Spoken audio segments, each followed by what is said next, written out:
ang mga kwento ng pag-ibig, kwento ng buhay at kwento ng pag-asa dito sa Barangay Love Stories. Love Stories. Lahat tayo ay isinilang ng isang ina. Ngunit hindi lahat ay pinalad na magkaroon ng mabuting ina o lumaki sa piling ng isang ina. Kaya tinahanap natin ang kalinga nila. At kung hindi man natin ito matagpuan ay ipinapangako natin sa ating sarili na kapag tayo'y naging ina, ibubuhos natin ang lahat ng pagmamahal sa ating anak. Ikaw kabarangay, naranasan mo na bang mag-mothering? Kahit sa isang anak, anakan lang.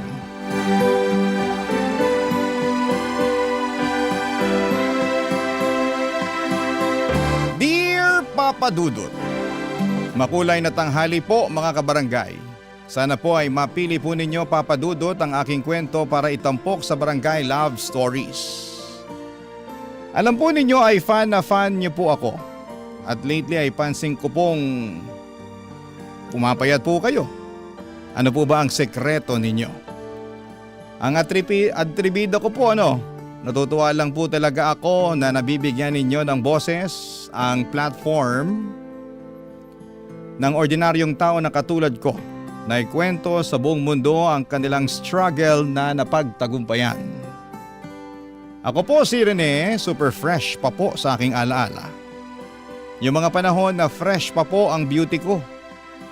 Sisimulan ko ang aking kwento noong 1980s. So alam na ng mga kabarangay natin na gurangchi na ako ngayon. Pero doon tayo sa freshness. Noong mga panahon kasing yon ay sobrang tabu pa po ang pagiging out and loud ng mga bakla.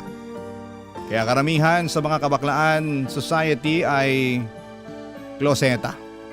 Paminta ang aura. Ganon din ako. Pinipilit kong maging pamen pero hindi talaga kaya ng powers ko na pigilan ang totoo kong pagkatao. Para kung bulkang gustong sumabog at ipagsigawan sa lahat na maganda ako. At gawa ako ng Diyos. Mahal niya ako kasi binigyan niya ako ng talino at face card. Bakit ko nasabi? Kasi consistent ang honor ko noong estudyante pa lamang ako, Papa Dudut. At tuwing fiesta ay kinukuha akong escort ng reyna-reynahan na paeksena kasi cute daw ako. Hindi nila alam na ang bet ko ay ang maging isang reyna. Proud ang parents ko sa utak ko pero ang motherland ko alam na alam niya na hindi lalaki ang uniko iho niya. Isa po akong magandang prinsesa na gustong magkajowa ng isang gwapong Prince Charming. Kaya galit si nanay sa akin, wala daw siyang anak na bakla. Nakakahiya, hindi ako makaakyat sa langit. Pero paano ba akyatin ang langit, Papa Dudut? Pinipigilan ko kung sino talaga ako. Kalimutan yung maging masaya para sa sarili ko at hindi ko na lang titingnan ang crush kong si Enrique. Ganun ba yon, Papa Dudut? Sobrang gwapo po talaga ni Enrique. Kaya kapag siya ang kaharap ko, ako si Rena Bella. Hindi ba ang sosyal pakinggan? Alam nyo, ilang gabi kong pinag-isipan kung magtatapat ako sa kanya. At dumating nga ang araw na hindi ko nakayanan. Sinabi kong gusto ko siya pero straight talaga si Enrique at ang sabi niya ay hindi niya ako pwedeng maging jowa kasi bakla ako. Lalaki pa rin ako. Gusto niya ay babae lang, kaya sobrang na-hurt ako, Papa Dudut. Pero ilang linggo lang ay nakabawi ulit ako kasi hindi naman niya ako iniwasan. Ganon pa rin ang treatment niya sa akin pero may kaunting nagbago na gustong gusto ko naman. Kapag kami lang dalawa ay wala siyang pakialam kung niyayakap ko siya. Hanggang sa may kababalaghang nangyari sa aming dalawa na sobra kong kinaligaya. Ganito pala ang feeling, Papa Dudut. Parang lumipad ako sa langit pero ilang araw lang ay lumagapak ako sa lupa. Dahil kumalat ang chismis tungkol sa aming dalawa sa nangyari sa amin. Sa pagsuko ko ng bataan ko at hindi ito nakaligtas sa radar ng nanay ko.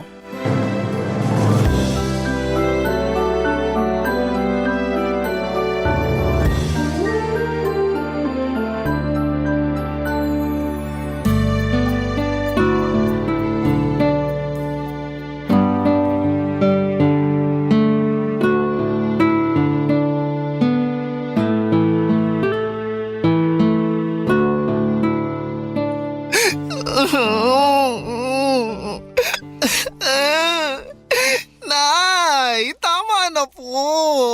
Hindi mo lang inisip ang kahihiyan namin. Nay, ang sakit-sakit na po. Ang dami ko na sugat. Di pa sapat yan. Kailangan magtanda ka.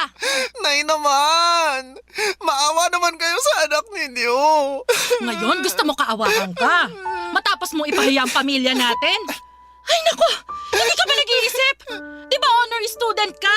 Bakit hindi mo ginamit yung utak mo? Puso po kasi ang ginamit ko, Nay. Ay nako, tigilan mo nga ako, Rene. Lalaki ka. Lalaki ang pinanganak ko. Lalaki ang panganay ko, hindi bakla. Hindi niyo po ba talaga ako matanggap, Nay? Anong magagawa ko? Bakla po talaga ako. Tigilan mo. Di ka bakla. Alam mo kung malalaman to ng tatay mo? Naku, hindi lang bugbog ang aabutin mo. Mas malala pa rito. Ganito po talaga ako, Nay. Magpakalalaki ka. Ang kabakla ng dahilan kaya pinagchichismisan tayo ng mga tao eh. Walang maidudulot na mabuti sa'yo yan. Ay, siguro kailangan kitang dalhin kay Mang Egoy. Ha? Yung matandang ginagamit ang laway niya sa panggagamot? Kadiri, Nay! Wala akong sakit! Ay naku, sinasabihan ka nga ng masamang espiritu. Over naman, Nay! Ay, tigilan mo ko rin eh. Kung ayaw mong malagyan ng laway ni Mang Egoy, di tumino ka. Tumino? Ano, self-healing? Ganon? Basta, ayoko na may bakla sa pamamahay na to. Kung hindi, palalayasin kita. Ay, sobra naman kayo, Nay! Layas talaga! Hindi ba kayo naaawa sa akin? Dahil lang sa pagiging bakla ko! O, ikaw, nangangatwirang ka pa, ha? Nay, nakakarami ka na, ha? Rene, kapag may marinig pa ako at makikita kitang ginagawa mong gown-gown yung mga kumot natin, naku, malilintikan ka talaga sa akin. Naiintindihan mo ba ako? Tinatanong kita, Rene. Naiintindihan mo ba ako? Maybe. Iniinis mo ba ako, Rene? Opo. Gets ko na po. Tama na, Nay. Kota ka na sa hampas. Tama na po. Sige na po. Titino na ako. Hindi na ako magiging bakla. Char. Papa Dudut, feeling ko talaga ay katapusan na ng buhay ko para talagang pinapaalis ni nanay ang kaluluwa ng baklang sumapi sa akin. Ang sakit pero mas masakit yung katotohanan na ayaw niya sa akin dahil lamang sa bakla ko. Pwede niya sana talaga akong pagalitan na bakit ko ginawa yon kay Enrique na bata pa ako. Wala pa sa wastong edad. Doon maintindihan ko siya pero ang punto niya ay bakit ako bakla at nakakahiya ako dahil sa kabaklaan. Pero syempre, sinunod ko na lamang si nanay para matapos na ang eksena na yon. Sinubukan kong maging super pamen, kulang na lang ay manligaw ako ng babae para pagtakpan ang totoo kong pagkatao. Sobrang hirap at alam ko kung bakit ako naghihirap dahil sa mga tsismosang nagpakalat ng magandang tagpo sa amin ni Enrique. Ang kaibigan kong ahas, si Carol. Nagulat talaga ako nang nalaman kong sa kanya pala galing ang lahat. Sa mga kwento pala talaga may mga subkontrabida. Siyempre si nanay ang main kontrabida ko kasi lahat na lamang ay bawal. Hindi ko tuloy at hindi niya ako tunay or feeling ko tuloy ay hindi niya ako tunay na anak. Puro sermon at pananakit lang ang inaabot ko sa kanya dahil sa nag-iisang dahilan. Bakla ako. Pero itong si Carol sobrang pakialamerang frog. Akala ko ay kakampi ko siya at akala ko ay mapagkakatiwalaan ko siya pero sinaksak niya ako ng patalikod. Para siyang mangkukulam na ayaw maging masaya ang isang prinsesang katulad ko, Papa Dudut.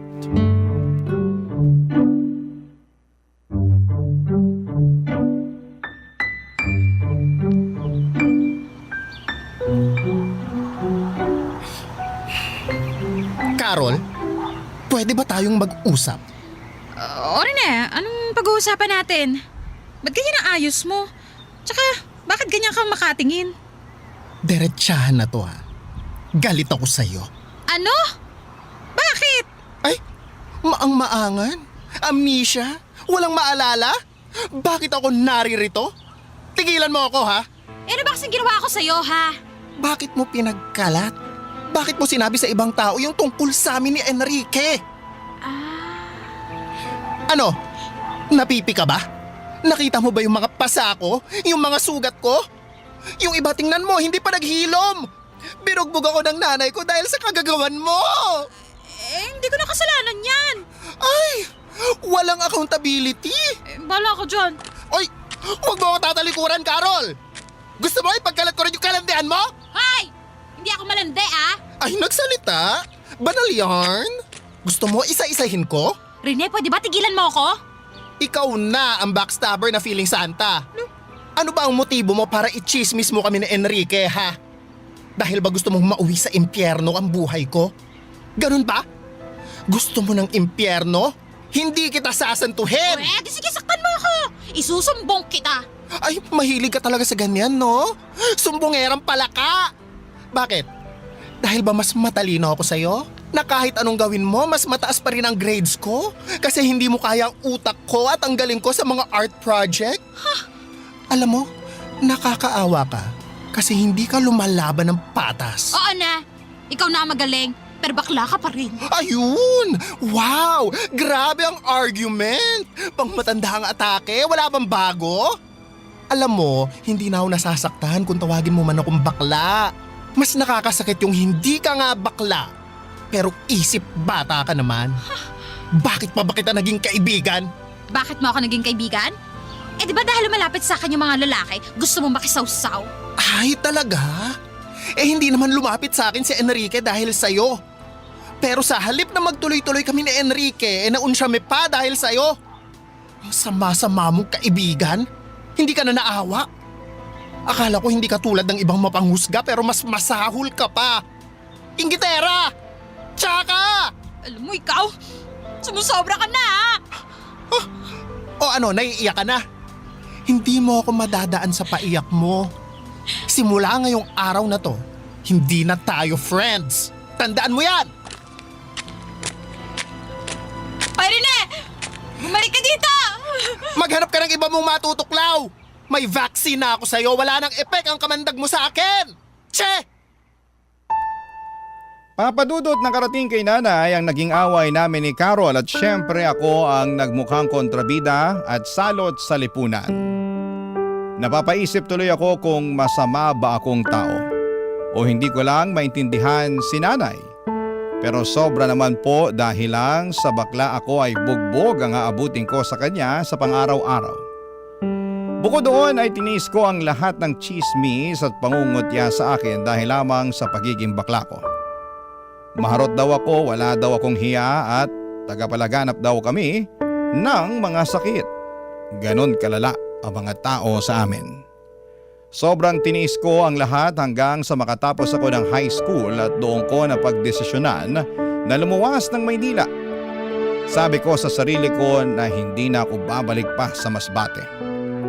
Gamit ang inipon kong pera ay lumuwas po ako ng Maynila. Nakituloy muna ako sa isang kamag-anak pero hinahamak din ako. Buti na lamang at nakahanap ako ng trabaho at tuluyan na akong namuhay ng mag-isa. Namuhay ako na walang inaalalang ibang tao. Namuhay ako bilang kung sino talaga ako. Bilang magandang Rena Bella. Barangay Love Stories. Barangay Love Stories. Ginawa kong araw ang gabi. Todo kayod ako sa trabaho para makaipon, Papadudot. Naging janitor ako, waiter at kung ano-ano pa. Hanggang sa dumating ang araw na kaya ko nang pagsabayin ang trabaho at pag-aaral. Kumuha ako ng kursong accountancy. Bilang mukha akong pera ay bet kong maging propesyon ang tagabilang ng pera. Basang nasa isipan ko lang talaga noon ay gusto kong yumaman at ayaw kong hamakin ako ng mga tao. Gusto kong ipakita sa kanila na bakla man ako pero hindi niyo ako pwedeng tapakan. Kasi narating ko ang mga pangarap ko sa buhay. Sa awa ng Diyos, natapos ko ang accountancy kaya nakapagtrabaho ako bilang isang bookkeeper. Kahit professional na ako ay hindi pa rin nawawala ang mga bully dahil lamang sa kabaklaan ko. Pero wala nang titindi pa sa mga ginawa ng nanay ko noon sa akin. Kaya naman naging matatag na ako, Papa Dudut. Nakapagpundar ako ng isang bahay na hinuhulugan ko sa Mandaluyong. Hanggang isang araw, nakilala ko si Vince. Ngayon pa lamang ay sasabihin ko na walang kahit na anong namabagitan sa amin ni Vince. Si Vince ay isa ring bakla, dalagitang bakla. Naglaya sa probinsya nila kasi ayaw din ng mga magulang sa kanyang pagkatao.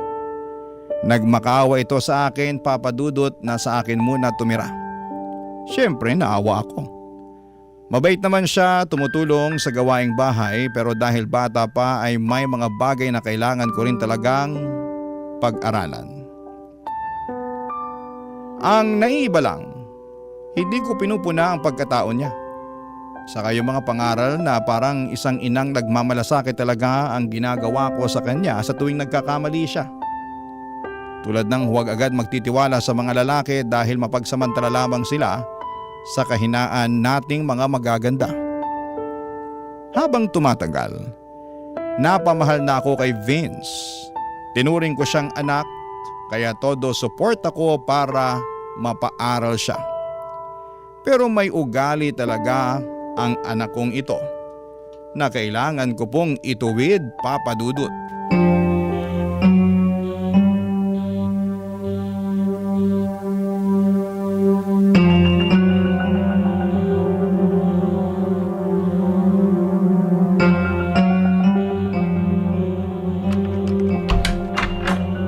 Ginagawa mo? Nangungupit ka? Mother, Vince, bakit mo to ginagawa? Sagutin mo ko. Hindi pa ba sapat ang ginagawa ko sa'yo para ganituhin mo ako? Pinagnanakawan mo ako ng pera? sorry mother. Ilang beses mo na tong ginawa, ha? Kaya pala nawawalan ako ng pera dahil ninanakawan mo ako? Eh tayong dalawa lang dito sa bahay. Pinapaniwala ko lang ang sarili ko na baka mali lang ako. Pero ngayon, nakita kita sa akto. Mother, sorry. Palalayasin mo na ba ako? Hoy Vince, huwag mo akong idaan sa paawa. Hindi ko sinabing palalayasin kita. Pero bakit ka nangungupit? Hihiya po kasi ako sa inyo eh. Gusto ko po sanang manood ng concert. Vince naman. Sorry po talaga, Mother. Sana sinabi mo na lang sa akin. Nahihiya po kasi ako eh. Hindi naman po basic needs yun eh. Pinaaral mo na nga po ako eh. Pinapakain. Tinuturi na parang anak mo. Kaya parang kalabisan po kung hihingi pa po ako sa inyo. Eh ang pagnanakaw. Hindi ba mas kalabisan yon? Mother, sorry po talaga. Mabuti na lang at nalaman ko ng maaga. Paano kung masanay ka na? Magiging normal na lang sa'yo ang magnakaw. Gawin mo ang madaling paraan para makuha ang gusto mo. Kung tinuturing mo akong totoong mother, hindi ka gagawa ng kalabisan na katulad nito. Mali po ako. Mali po talaga yung ginawa ko. Huwag na huwag mong ugaliing maging sinungaling at magnanakaw, Vince, ha? Oo, bakla tayo. Pero hindi tayo sinungaling at magnanakaw. Hindi ako nahihiya sa pagiging bakla ko. Ang dapat mahiya yung nagnakaw at nuknukan ng sinungaling. Mother, pasensya na po. Sorry po talaga. Aalis na lang po ako. O aber kung aalis ka, saan ka naman pupunta? Maghahanap po siguro ng trabaho. Hindi ko po alam. Hindi, huwag kang umalis. Po? Ipangako mo sa akin at sa sarili mo na hindi mo na uulitin pa to. Masama ang manloko ng kapwa. Masama ang maging buhaya. Ayaw kong magpalaki ng buhaya. Ang gusto ko matinong tao. Naiintindihan mo ba? Mother. Ang bait-bait niyo pa rin po sa akin kahit ganun na po yung ginawa ko sa inyo. Paprangkahin na kita, ha? Red flag talaga ang ginawa mo pero napamahal ka na sa akin eh. At gusto kong intindihin ka at gabayan para maging mabuting tao ka. Ha? Yes, Mother. Magiging mabuting tao po ako. Huwag lang sa salita, ha? Gawin mo, Vince. Gawin mo! Yes, Mother Renabella. Ay! Go, Vina! Hindi pwedeng buwakelya ang baklush na pretty!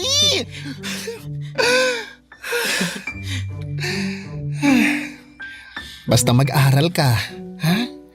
Hindi kita susukuan. Ipaglalaban ko ang mga pangarap mo sa buhay kasi that's how to mothering a beautiful daughter should be. Wow, English? Nag-aral kaya ako? Ang galing niyo nga po, Mother eh. Idol ko po kayo. Asus. O ito, bibigyan na kita ng perang pambili mo ng ticket para rumampa ka ng bongga. Bibigyan pa kita ng extra para may pambili ka ng outfit mo. Talaga, Mother? Kailan ba ako nangako na hindi ko tinupad? Oh, never pa po. O never naman pala eh. Kaya bongga ka sa concert. Yay! Thank you po, Mother. I love you. Oy, English? I love you too, anak. Papa Dudut, iginabang ko ang pag-aaral ni Vince dahil nakikita kong eto ang yaman na pwede kong ibigay sa kanya. Mahirap ang mag-aral. Naranasan kong igapang ang sarili ko at ayaw kong maranasan ni Vince ang paghihirap na yon. Sa totoo lang ay marami na akong baklang natulungan. Pero iba ang sitwasyon ni Vince kasi kinupkup ko siya at parang ako na ang naging nanay niya. Bilang isang ina ay tinupad ko ang aking obligasyon sa anak, ang suportahan ang kanyang pag-aaral at pangarap sa buhay. At sobrang saya ko po nang makapagtapos siya ng high school, Papa Dudut. Proud na proud ako sa kanya at sa sarili ko na kaya ko palang maging isang ina at tatay sa isang hindi ko kadugo. Pero trinato ko talagang anak. Siyempre may mga lalaki din naman ako kaya may mga masasayang araw din ang puso at katawang lupa ko. Pero iba rin talaga nang dumating si Vince, Papa Dudut. Nabihag niya ang puso ko nang biglang magpakita itong si Andrew sa akin. Sa bahay ko na tumira itong si Andrew, may mother at father na itong si Vince na anak-anakan ko. At tuwing umuwi si Vince galing sa school, sa college ay parang perfect family talaga kaming tatlo. Ang saya-saya ko po, Papa Dudut, pero may ginawa si Andrew na red flag sa akin.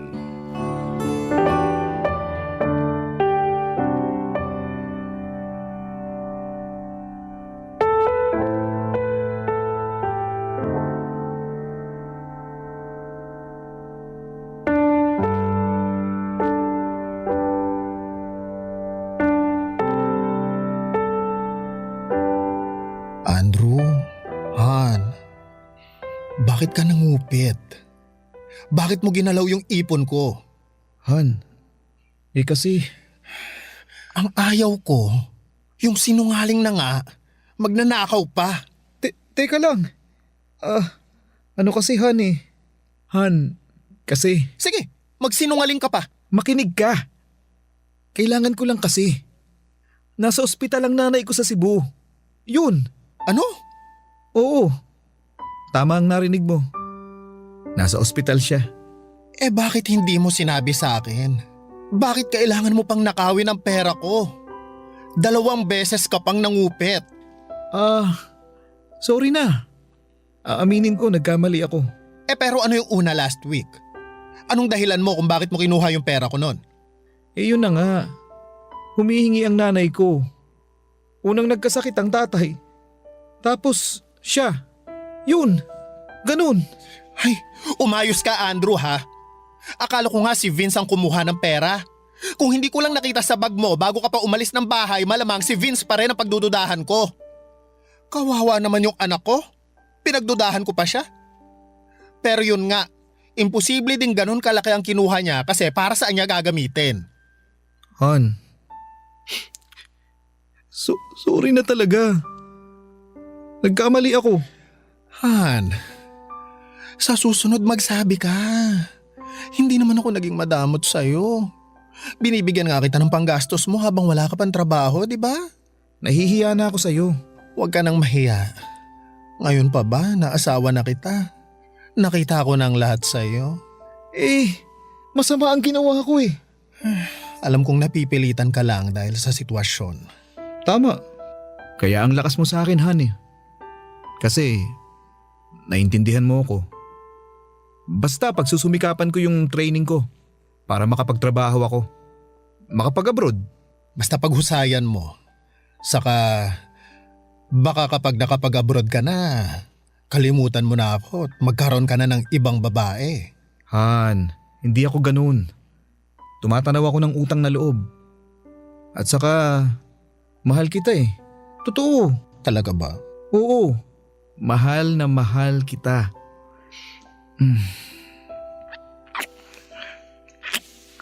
Ay, Han, hindi ko kayang mawala ka sa piling ko.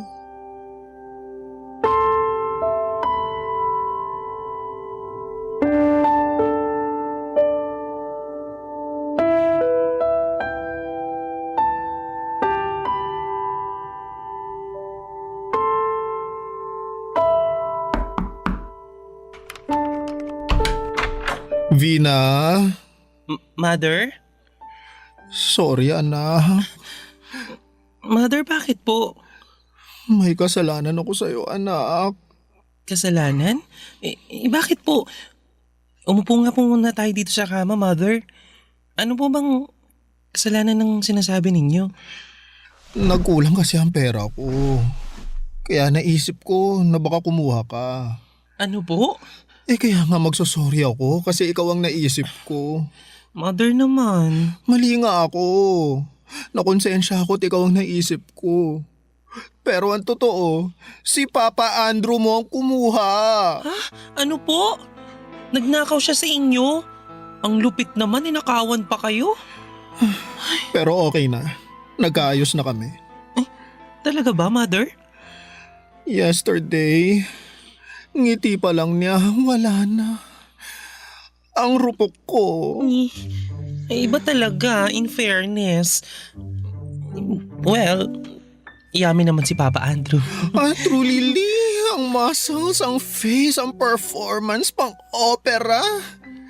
Mapapanganga ka talaga ng bongga. Mother, ha? Mukhang nandidiri ka. Baka ikaw, may nililihim ka na sa akin. Over? Wala po akong nililihim. Ano naman po ang nililihim ko sa inyo? Love life. Mother, wala pa. Gusto kong graduate muna ng college. Hard to get tayo, ganon. Talaga. Yes. Vina, hindi kita pinagbabawalang magka-BF, ha? Kaya ayokong maglihim ka. Mother, kung magkaka-BF man po ako, ikaw agad ang unang makaka-nose. Pero, Ano, ha? Rampa-rampa lang po muna. Hindi po ako pwedeng magka-Andrew tulad mo. Uunahin ko po muna magka-diploma. Ay, very good. Ganyan nga. Hindi talaga ako nagsisisi na inampon kita. Proud ako sa'yo, anak. Proud na proud ako sa'yo.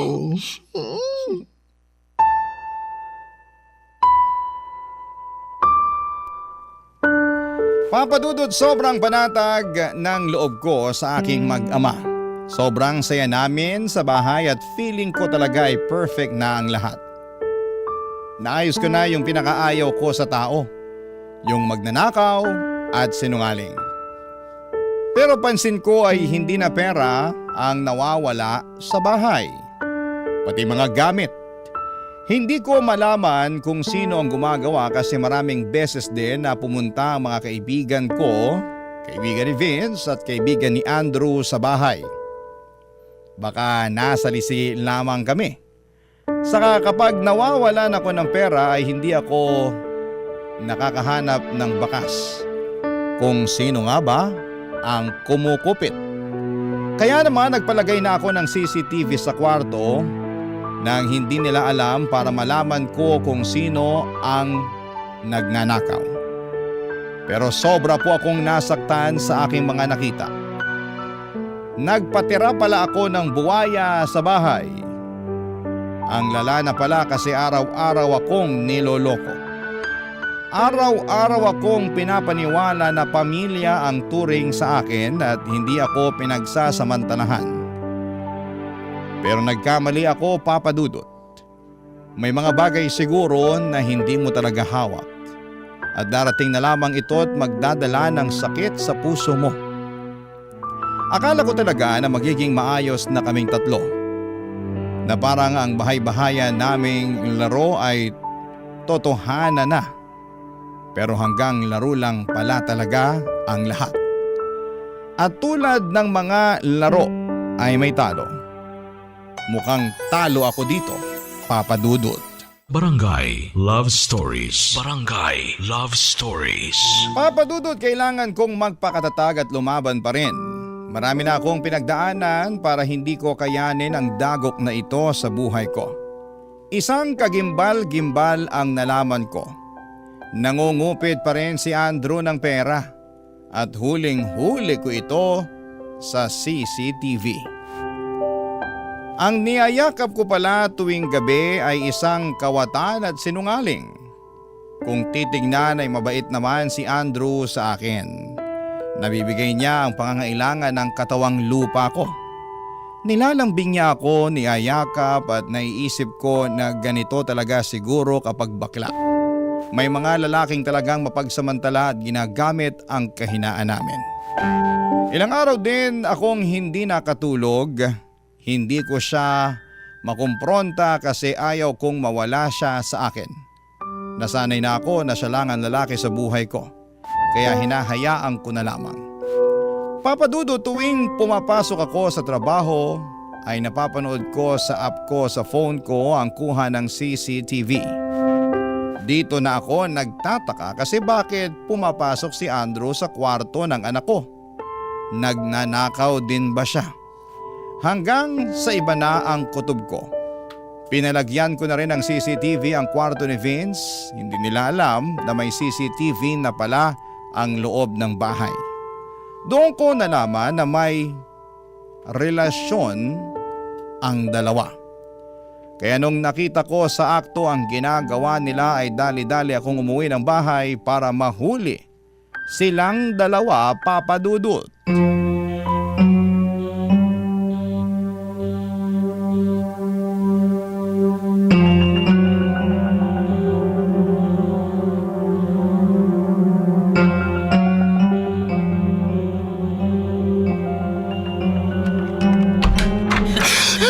Mother? Han? Kayo!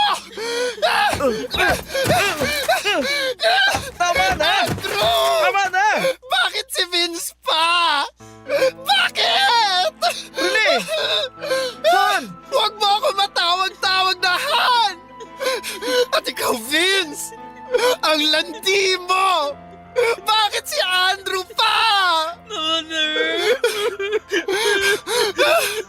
Huwag mo akong madaan-daan sa paiyak-iyak mo! Pinakain kita! Binihisan! Ginawang tao! Pero isa ka palang ahas! At ikaw lalaki ka! Ang sama mo! Ang sama-sama mo! Namumuro ka na sa pananakit ha? Karapatan kong saktan ka! Kasi ginawa niyo kung tanga! Rene ha, pigilan mo na to. Titigilan ko na talaga! Dahil palalayasin ko kayong dalawa! Lumayas kayo! Ano? Rene naman. Huwag naman ganun. Anong huwag? Matapos kong malaman ang kahalayan niyo! Sa anak pa natin talaga, Andrew! Rene naman. Pareho naman kayong bakla. Mapagbigay lang. Kasiyahan lang. Anong kasiyahan? Saka ano yung pangungupit mo? Kasiyahan lang din? Anong pangungupit yung pinagsasasabi mo? Wala akong kinupit ha. Ay talaga naman! Ang magnanakaw! Kapatid talaga ng sinungaling! Wag mo akong pagbibintangan. Ikaw pa ngayon ang nagbabanta! May ebidensya ako! Ano? May CCTV ang buong bahay na to! Lahat ng galaw sa loob ng bahay nakikita ko! Ang pagnanakaw mo! Ang kahayupan yung dalawa! Kaya lumayas na kayo! Layas! Mother! Huwag mo akong matawag-tawag na mother! Wala akong anak na malandi at inaasa sa sarili niyang...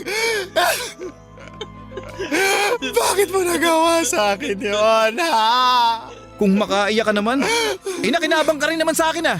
Nakinabang? O nabulag ako? Na akala ko matino kang tao? Nabudol mo ako? Pero ngayon, tama na ang katangahan ko sa isang tulad mong walang kwenta! Magnanakaw! Lumayas ka na! Kung hindi, papakulong kita! Papa Dudut, sobrang gumuho po ang mundo ko ng araw na yon. Nagalaga pala ako ng ahas at buwaya sa aking bahay. Sa araw ding yon ay pinatatag ko ang sarili ko. Hinanda ko ang puso ko. Kahit na anong iyak at paghingi ng tawad ni Vince ay hindi ko talaga binuksan ang puso ko. Hindi po pwedeng lumambot kasi ibang klaseng pagtataksil na ang ginawa niya. Nararapat lang na umalis na siya. Wakasan ang naging ugnayan naming dalawa. Inahas na niya ako ang mother niya. Wala na ang kahit na anong etsyos ang magpapabago sa desisyon ko. Nakita ko sa mga mata ni Vince na sobrang ayaw niya akong iwanan. Pero guilty siya sa ginawa niya.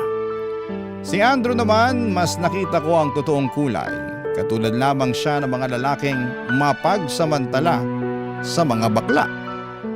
Hindi ko naman nilalahat ang mga lalaki dahil may mga lalaki namang talagang genuinely na minamahalang karelasyon na bakla. Siguro hindi lang po ako pinalad.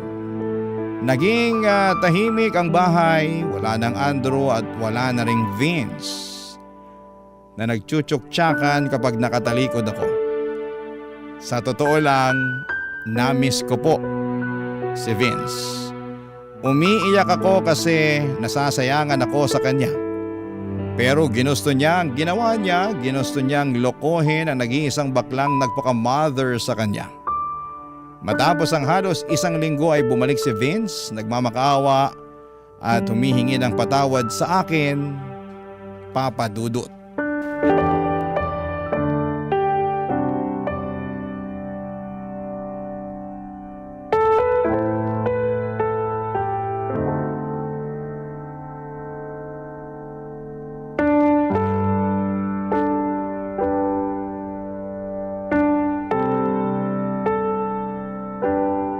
Maupo ka sa sala. Mother, sobrang nagsisisi na talaga ako sa nagawa ko sa'yo. Mother, ayaw kong mawala ka. Ayaw kong mahiwalay sa'yo. Vince, hindi ako nagkulang ng pangaral sa'yo. Hindi kita sinasaktan. Tinrato kitang tao. Hindi ako nagdalawang isip na kupkupin ka. Gawing anak-anakan ko. Pinangarap ko na sana makuha mo yung gusto mo sa buhay. Sinuportahan kita, di gaya ng nanay ko sa akin. Pero ang sakit. Ang sakit-sakit ng ginawa mo sa akin. Alam ko naman po eh. Sobrang sama ng nagawa ko po sa inyo, Mother. Nagsisisi na po talaga ako. Naaalala mo dati, yung pangungupit mo ng pera. Pinangaralan kita. Sabi ko sa'yo ang magnanakaw, isang malaking sinungaling. Akala ko napatino kita. Nakaka-frustrate na hindi pa rin pala. Hindi lang pera ang ninakaw mo, kundi ang relasyon ko sa isang lalaking wala namang kwenta. Pero salamat na rin sa'yo at natauhan ako sa Andrew na yon. Hindi na ako nabulag sa papandesal niya. Mother, patawad po. Hindi ko na po gagawin sa'yo yung ganun. Magpapakatino na po ako. Gusto ko po kasing makasama kayo sa pagtupad ng mga pangarap ko eh. Vince, I'm sorry. Buo na ang desisyon ko. Naaalala mo? Kusa akong lumaya sa pamilya ko at gumawa ng sarili kong buhay dahil napuno na ako sa pananakit ni nanay. Nakaya kong mabuhay. Nakaya kong maging tao. Hindi malayong kaya mo ring maging tao. Mother naman. Please. Give me another chance. Ay, maraming chance na ang binigay ko sa'yo, Vince. Marami na. Hindi sa lahat ng oras na kapag nagkakamali ang isang tao, bibigyan na naman ng chance. Puro tayo chance pero walang accountability. Kaya tayo hindi umuusad sa buhay. Ang gusto ko, mamuhay na walang mga taong gahaman, mapanlinlang at sinungaling. Mother, luluhod po ako. Magmamakaawa. Sana mapatawan niyo po ako. Wa-epek sa akin yan. Huwag mo nang gawin. Alam mo, ang dapat mong gawin ay humanap ng trabaho para mapagpatuloy mo yung pag-aaral mo. Sayang naman yung nasimulan mo. Saka, sige na. Ito, kunin mo tong pera para may pangsimula ka. Ito na ang huling tulong ko sa'yo. At wag na wag ka nang magpapakita pa sa akin. Papa Dudut, sobrang sakit pala na palayain ang isang tao na sobrang minahal mo. Ang sakit sa dibdib. Parang sinasaksak ang puso ko nang makita ko si Vince na bitbit ang ibang gamit paalis ng bahay. Nang sinarado ko ang pintuan, yun na ang oras na kailangan kong kalimutan ang anak-anakan ko. Mahirap pero kailangan kong gawin. Sa ngayon, Papa Dudut, ay mag-isa na lamang po ako. Wala ng Andrew, wala ng Vince sa buhay ko. Pero natutunan ko na rin na hindi pala sukatan ng pagmamahal ang pagtitiis sa sakit at kasinungalingan. May mga kaibigan naman akong nananatili at doon ko nahanap ang lakas na muli akong bumangon. Para sa akin, Papa Dudut, walang masama sa pagiging bakla. Hinding-hindi ko ikakahiya kung sino po ako. Pero mali ang magnakaw, mali ang manloko at mali ang magsinungaling sa taong nagmahal at nagtiwala sa iyo ng totoo. Doon ako labis na nasaktan, Papa Dudut. Doon ako natuto.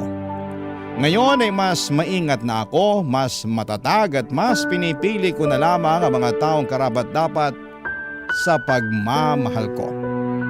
Ang inyong kapuso at kabarangay forever, Rene, aka Rena Bella. Ako, gigil na gigil talaga ako sa nangyayari sa kwento natin. O ikaw, kabarangay, kumukulo rin ba dugo mo? Pwede kang mag-iwan ng comment sa ating comment section. Barangay LS 97.1 Forever. Mga kwento ng pag-ibig, kwento ng pag-asa at mga kwento ng buhay dito sa Barangay Love Stories. Love Stories.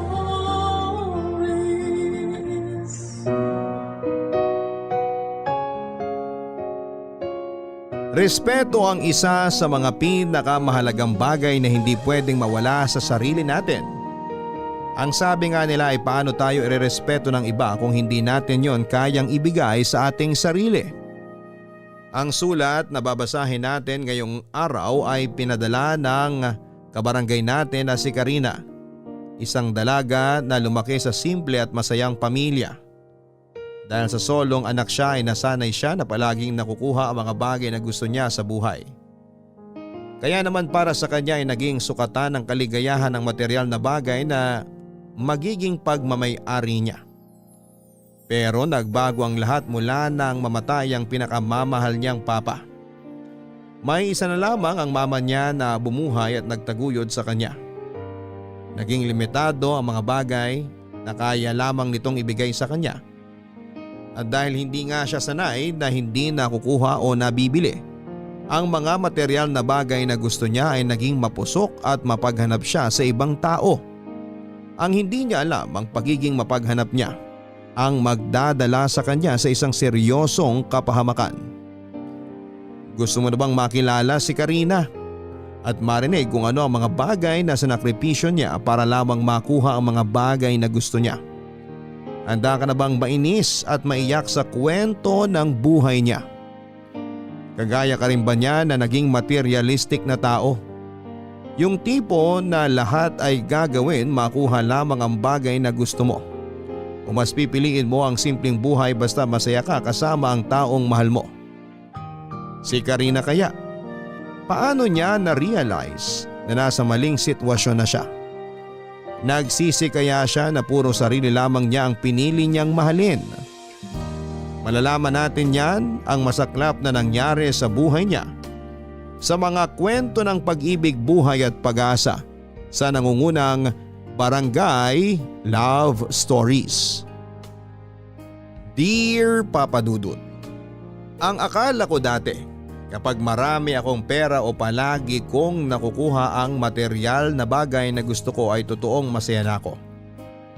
Nasanay kasi ako sa ganong setup ng buhay, pero sa huli na-realize ko na wala sa luho o pera ang totoong kaligayahan ng isang tao. Papa Dudut, itago nyo na lamang po ako sa pangalang Karina, 28 years old at nagtatrabaho sa isang paaralan dito sa Laguna. At bago ko ituloy itong sulat ko ay ipapaalam ko na rin na marami akong impormasyon na binago dito sa kwento ko. Kasama na ang pangalan ko para maproteksyonan na rin ang pribado kong buhay. Solong anak ako ng mga magulang ko at nagtatrabaho bilang foreman si Papa sa isang malaking construction site. Matagal na siya doon at masasabi ko na kahit papaano ay malaki na rin ang kinikita niyang pera kaya hindi na kailangan magtrabaho pa ni Mama. Magkaiba rin ang ugali ng mga magulang ko, Papa Dudut. Kuripot kasi talaga si Mama at hindi siya mahilig bumili ng mga toys para sa akin. Kahit tong bata pa lamang ako. Pero si Papa naman ang tipo ng tatay na ibinibigay ang lahat ng gusto ko, lalo na pagdating sa material na mga bagay. Laruan, notebook, magandang pencil case at kung ano-ano pa.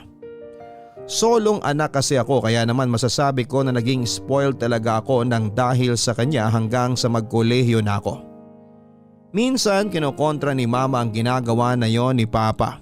Ang sabi ni Mama ay hindi dapat ako sinasanay ni Papa na nakukuha ang mga bagay na gusto ko. Dapat daw ay tinuturuan nila ako na maging masinop at matipid sa pera. Siyempre mahal na mahal ako ng Papa ko kaya hindi siya nagpatalo sa gusto ni Mama. Siya pa rin ang nasunod at patuloy sa pagbibigay ng mga luho sa akin, Papa Dudut.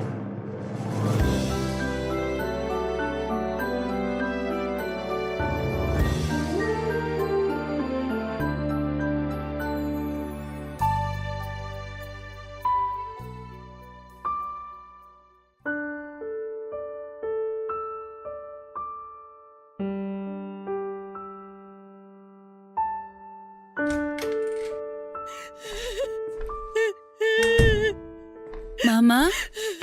Ano pong nangyayari? Karina, anak! Bakit po kayo umiiyak, Mama? Nanakawan po ba tayo? Nandito pa naman po yung TV at saka yung malaking speaker sa sala natin. Hindi naman po basag ang mga bintana. Ano po bang nanakaw dito sa bahay natin? Hindi tayo nanakawan, anak! Bakit nga po kayo umiiyak? Ano po bang nangyari? Sabihin niyo na po sa akin. Karina, ang papa mo! Ang papa mo!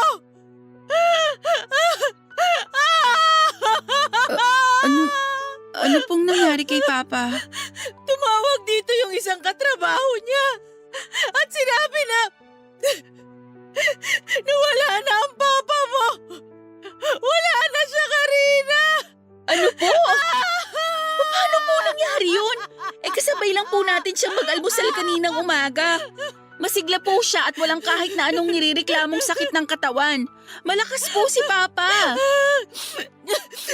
Naaksidente daw siya sa trabaho nila kanina. Mama, baka po nagpa-prank lang yung tumawag sa inyo. Baka hindi naman po totoo yung sinabi niya. Gusto kong isipin na biro lang talaga yon. Pero si Obet ang tumawag. Siya ang isa sa pinakamalapit na kaibigan at katrabaho ng papa mo. Kilala ko siya at sigurado ako na hindi siya gagawa ng ganong klaseng biro. Pero ano po bang nangyari? Paano po na-aksidente si Papa sa trabaho? Sinisilip daw ng papa mo yung loob ng mixer machine na para sa simento dahil ayaw daw gumana nung una. Pero may isang katrabaho sila na hindi alam na nasa loob ang papa mo at sinindihan yung makina nun. Doon siya namatay sa loob ng machine na yon. Ibig sabihin, pinatay po si Papa? Aksidente daw ang nangyari, anak. Hindi alam ng isang katrabaho nila na nasa loob ng mixer ang papa mo. Pero dahil po sa tao na yon, namatay si Papa. Siya may kasalanan ng lahat. Karina, kahit magalit at manisi pa tayo ng ibang tao, hindi na may babalik pa ang buhay ng papa mo. Wala na siya, anak. Wala na ang papa mo. Bakit po kailangan na mangyari to? Bakit kailangan na mawala sa atin si Papa? Hindi ko rin alam. Napakabuting tao niya at wala siyang kahit na sinong inargrabyado. Bakit kailangan na buhay pa niya ang kunin kaagad ng Diyos? Bakit? Mama, magpakatatag po tayo. Paano natin gagawin yon? Wala na ang papa mo! Kinuha na siya sa atin, Karina! Wala na siya! Hindi po gugustuhin ni Papa na makita niya tayong umiiyak at pinanghihinaan ng loob. Kilala niyo po si Papa. Ayaw niya nang nalulungkot tayo ng dahil sa kanya. Hindi mo kasi ko naiintindihan. Hindi ko kayang mabuhay nang wala ang papa mo. Pero nandito pa naman po ako. Hindi ko po kayo iiwan, Mama. Pangako po yan. Hindi po ako aalis dito sa tabi ninyo. Ang bigat-bigat, Karina. Bakit kasi ang papa mo pa ang nawala? Bakit hindi na lang ako? Ayoko nang mabuhay sa mundo kung hindi siya kasama. Ayoko na! Mama, isipin niyo naman po sana ako. Nandito pa po ako. Tayong dalawa na lang po magkasama ngayon. Magtutulungan po tayo, Mama. Magpapakatatag po ako para sa inyo. At sana ganun din po ang gawin niyo para sa akin.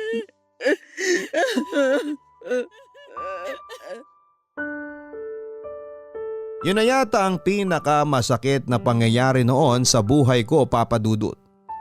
Hindi ako makapaniwala na mararanasan ko ang ganong kasakit na pakiramdam dito sa dibdib ko. Yung pakiramdam na parang pinipiga ng mahigpit ang puso ko at medyo nahirapan na akong huminga sa sobrang sakit nito. Pero dahil mas malakas ang hagulhol noon ni Mama ay pinilit ko naman ang sarili ko na magpakatatag dahil hindi na po pwede na pareho kaming naglulupasay ng araw na yon.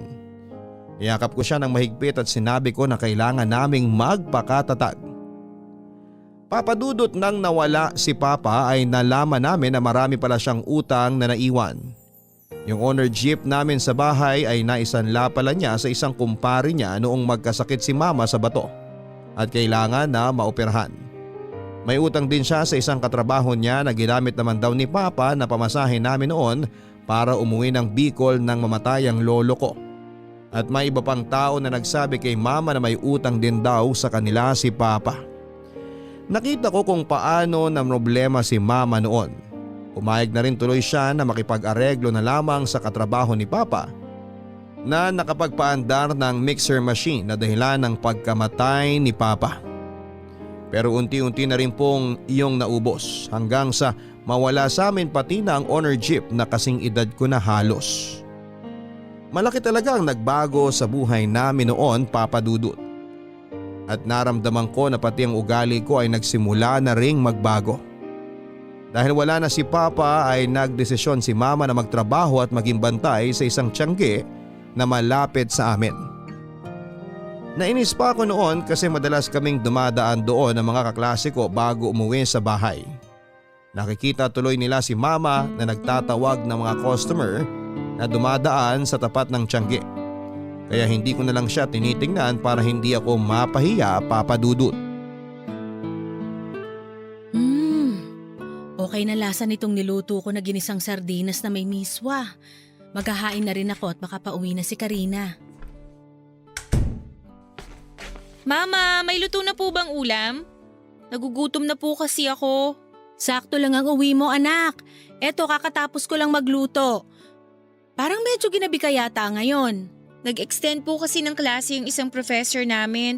Tapos nag-practice pa po kami ng aerobic dance para sa finals namin sa PE. Naku, kaya pala mukhang pagod na pagod ka. Opo, kasi nakakapagod talaga yung paulit-ulit na aerobic dance na ginawa namin kanina. Hindi na nga rin po ako nagmerienda kanina kasi pamasahe lang po ang pera ko.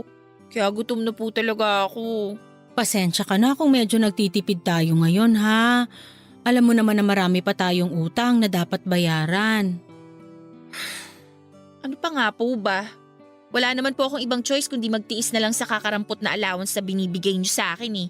Huwag kang mag-alala. Mabayaran ko lang halos lahat ng utang ng papa mo.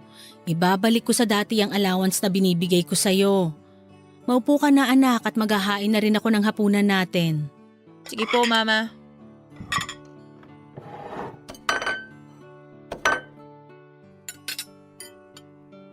O ayan anak, kumain ka na.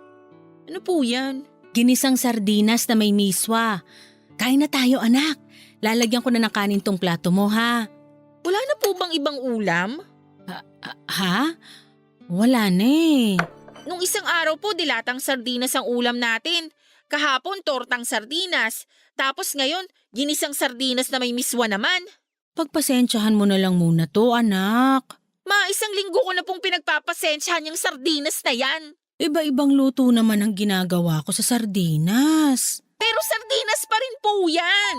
Konti na nga lang po, malapit na maging amoy sardinas ang balat ko dahil dyan sa inihahain ninyo. Ay, sige, sandali lang at magpiprito ako ng tinapang galunggong. Meron pa namang natira dyan sa ref natin at mabilis lang yun maluto. Isa pa po yung tinapang galunggong na yan. Gusto niyo po ba talagang tubuan ako ng mga kaliskis ng isda dahil sa mga ulam natin? Wala namang kaliskis ang sardinas sa tinapang galunggong. Huwag niyo nga po akong tawanan. Walang nakakatawa. Yan ang problema sa inyo eh. Dinadaan niyo lahat sa biro. Ano bang gusto mong gawin ko, Karina? Maglagay ng asin sa platito para yun na lang ang ulamin mo. Kagaya ng sinabi ko kanina, gipit pa rin tayo hanggang ngayon. Wala tayong ibang magagawa kung hindi tipirin ang perang kinikita ko sa pagbabantay sa tiyangge. Ay! Pwede po bang humanap na lang kayo ng ibang trabaho?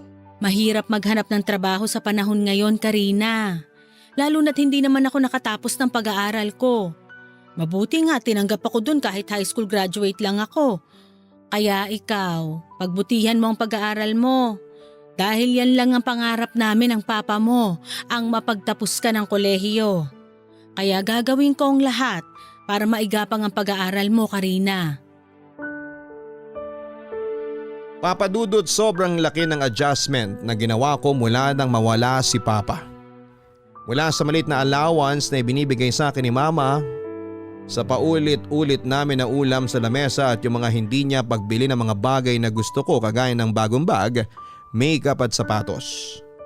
Nahirapan talaga ako noon kasi hindi ako sanay na naghihirap kami.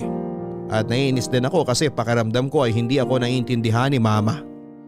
Ni hindi man lang ako makahingi sa kanya ng extra allowance o kahit man lang sana paggala namin ng mga kaibigan ko kapag wala kaming pasok sa school.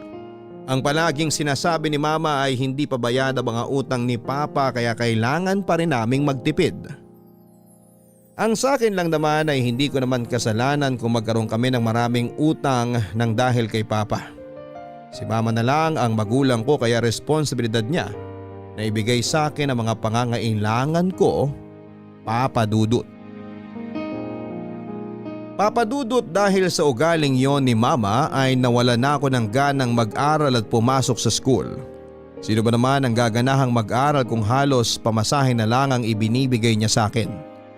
Gusto niya pa na magbaon na lamang ako ng kanin at ulam para sa pananghalian ko sa school na mas lalo kong kinainis. Kasi ano ba naman ang babaunin ko? Tuyo at tinapa na palagi naming ulam sa bahay. Nakakahiya kapag maaamoy yon sa loob ng classroom namin. Kaya may mga oras na kapag nagtatalo kami ni mama bago ako pumasok sa school ay bigla na lamang akong magkukulong sa kwarto at sasabihin ko sa kanya na hindi na lamang ako papasok. Sa ganong paraan ay paminsan-minsan ay nakukuha ko ang loob ni mama na bigyan ako ng extra allowance. Pero minsan talaga, dahil madalas nagiging matigas siya pagdating sa akin ay pakiramdam ko tuloy ay wala na siyang pagmamahal sa akin bilang anak niya. Kaya naman may mga oras na kahit umaalis ako ng bahay para pumasok sa school, sa mall na lang ako dumidiretso at nagpapalipas ng oras at sama ng loob, Papa Dudut. Karina? Kuya Anjo, kayo po pala yan. Bakit nandito ka sa food court ng mall? Wala ka bang pasok sa school ngayon? Naka-uniform ka pa oh. Okay, gets ko na. Okay lang ba kung makishare ako ng table sa'yo? Sige po, ayos lang Kuya Anjo. Salamat. Ay, alam mo, nakakatampo ka na talaga. Ha? Bakit naman po? Kasi ang sabi ko sa'yo nung huling beses na nagkita tayo sa plaza, Anjo na lang itawag mo sa akin, di ba? Para naman hindi masyadong nakakatanda. Oo nga po pala. Pasensya na po. Isa pa yan, Karina. Huwag ka na ring magpo sa akin para mag-feeling bagets sa manaw kapag kausap kita. Sige. Hindi na ako magpupo at Anjo na lang din ang itatawag ko sa'yo. Ayun oh. Mabuti naman para matuloy ko na rin ang pagporma ko sa'yo. Palabiro ka talaga, Anjo. Hindi biro yun oh. Ang sabi ko naman sa'yo dati, hihintayin lang kita na magdalaga para maligawan na kita. 18 ka naman na ngayon, di ba? Oo, malapit na nga ako mag-19 eh. 3 buwan na lang. Sakto pala. Pwede ko nang simulan ng panliligaw ko sa'yo. Sira! Seryoso ako, Karina. Liligawan talaga kita. Wala namang magagalit, di ba? Wala. Kasi wala naman akong boyfriend. Ayun naman pala. Single ka tapos single din ako. Kaya tama lang yung timing ngayon. Teka, matanong ko lang. Bakit pala hindi ka pumasok sa klase mo ngayon? Ay, nabadtrip kasi ako sa bahay namin kanina eh. Bakit naman? Nagtalo na naman kasi kami ni Mama. Paano ba naman? Sakto lang sa pamasahe yung binigay niyang allowance sa akin. Sino ba namang gaganahan na pumasok nun para mag-aral? Baka naman kasi gipit lang ang mama mo ngayon. Palagi naman niyang sinasabi na gipit siya sa pera, pero ang totoo tinitipid niya lang talaga ako. May pabitaw-bitaw pa siya ng pangako na igagapang niya yung pag-aaral ko pero pinapahirapan niya lang naman talaga ako. Tingnan mo nga itong bag ko. 1 taon na sa akin to, pero hindi pa napapalitan ng bago. Ito ring suot kong sapatos ngayon. Malapit na namang magutom. Nakailang pakain na nga ako ng pandikit dito pero malapit na rin talagang bumigay. Tapos hindi man lang ako mabila ni Mama ng mga bagong gamit. Kita naman yung kailangan ko na. Bakit mo ako tinatawanan, Anjo? Kasi ang cute mo kapag nagrereklamo ka ng ganyan. Lalong sumisingkit yung mga mata mo at lumalabas pa yung dimples mo sa magkabilang pisngi. Ewan ko sa'yo. Oh, baka isipin mo na binobola lang kita ha. Totoo yun. Nagiging cute ka talaga lalo sa paningin ko. Pero alam mo, para mawala yung pagka-bad trip mo, kumain na lang tayo. Di pwede. Ha? Bakit naman hindi pwede? Nagda-diet ka ba? Hindi, pero wala kasi akong pera eh. Sakto lang na pamasahe itong nasa wallet ko ngayon. Yun lang bang problema mo? Sino bang may sabi na KKB tayo? Siyempre, ito ng first date natin kaya libre kong pagkain natin ngayon. Kahit ano pang gusto mo, sabihin mo lang Karina at bibilhin ko para sa'yo. Papa Dudut, may 10 taon din yata halos ang tanda sa akin ni Anjo. Nasa kabilang barangay siya nakatira kaya hindi rin kami madalas na nagkikita. Nakilala ko lang siya nang manood ako ng liga ng basketball sa plaza. At isa siya sa mga naglalaro.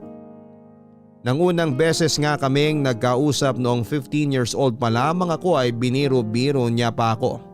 At sinabi niya na hihintayin daw niya na maging dalaga na ako at liligawan niya ako. Kaya naman sa tuwing magkikita kami sa plaza ay palagi niyang pinapasaring ang nararamdaman niya na pagkagusto sa akin. Sa isang networking company nagtatrabaho si Anjo, Papa Dudut. Ang kwento niya ay mag-isa na lamang daw siya halos sa buhay niya. Dahil wala na siyang nanay at ang tatay naman niya ay nakakulong. Kaya naman sarili na lamang niya ang halos iniintindi at pinagkakagastusan niya. Mula nga nang magkita kami sa mall ay naging madalas na ang pagtatawagan at pagte-text namin sa isa't isa. Hanggang sa sinabi niya na gusto niya akong ligawan at dahil wala naman akong boyfriend, hayaan ko na siya na manligaw sa akin, Papa Dudut. Anjo, thank you sa paghatid mo sa akin dito sa bahay ah. Wala yun. Medyo malalim na ang gabi kaya hindi talaga kita pauuwiin na mag-isa. Sa bagay. Pero thank you rin sa panlilibre mo ng dinner kanina. Nabusog ka ba? Oo, ang dami ko ngang fried chicken na nakain. Mabuti naman. Kasi gusto ko na sa bawat date natin, nabubusog ka talaga. Balak mo yata talaga akong patabain ano? Wala namang kaso sa akin kahit tumaba o pumayat ka, Karina. Kasi ikaw pa rin ang cute na babaeng espesyal dito sa puso ko. Ang corny mo. Di naman masyado. O sige na, papasok na ako sa loob ng bahay namin. Ay, saglit lang ah. May kukunin lang ako sa top box ng motor ko.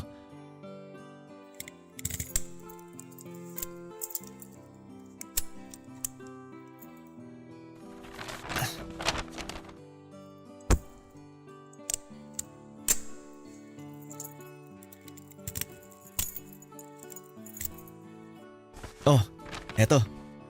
Oh, ano naman to? Anong laman ng mga paper bag na to? Teka, ito yung sinabi ko na magandang bag sa sapatos dun sa dinaanan nating department store kanina, di ba? Oo. Pasimple kong binili yan habang tumitingin ka ng mga dress. Sinabi ko lang na mga bagong pantalon ko ang laman ng paper bag na yan. Pero para sa'yo talaga yan. Grabe, Anjo! Nakakahiya naman. Binili mo pa talaga tong mga to para sa akin. Pero thank you ah. Hindi ko na to tatanggihan kasi alam mo naman na luma na talaga yung sapatos at bag na ginagamit ko. You're welcome. Sabi ko naman dati na basta para sa'yo, ibibigay ko hanggat kaya ko. O sige, aalis na rin ako. Okay, thank you ulit dito. Ingat! Bye!